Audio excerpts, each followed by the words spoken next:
So what's up? This is Yomen of Men Moto Go Vlog. Ito yung ating project Kawasaki Barako 175 na pambenta. At ito yung kanyang problema ngayon.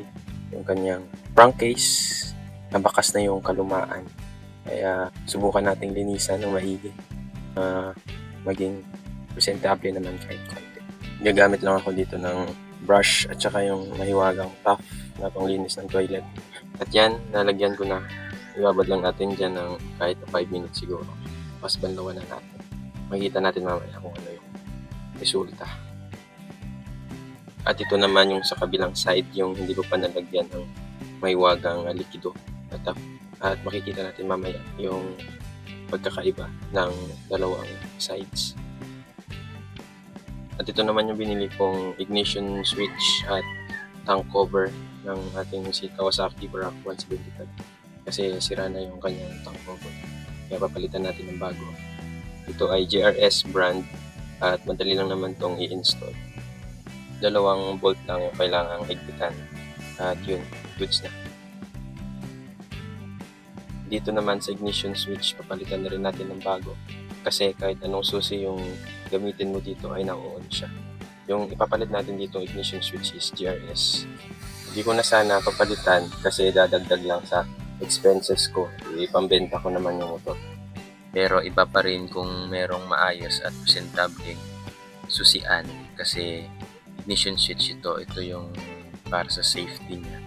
At sa ganitong paraan makaka-attract pa tayo ng more buyers na possible bumili ng ating motor.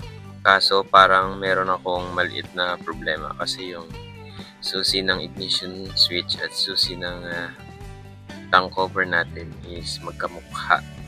Siguro lalagyan na lang natin ng leather.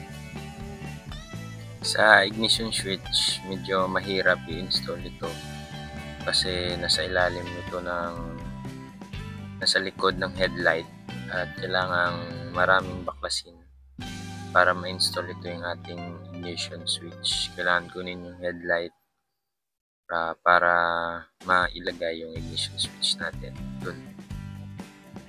So dito na tayo sa crankcase. Ito na yung itsura ng crankcase after 5 to 10 minutes na babad doon sa tough.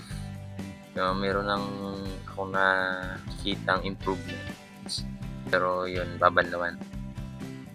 So dito sa right side, lagyan na rin natin ng tough. Ito yung itsura ng tough. Yung mabango siya at kulay blue. Konti lang. Okay na yan. So, lalagyan din natin ito yung right side. At saka ibababad din natin 5 to 10 minutes. Tapos babanlawan.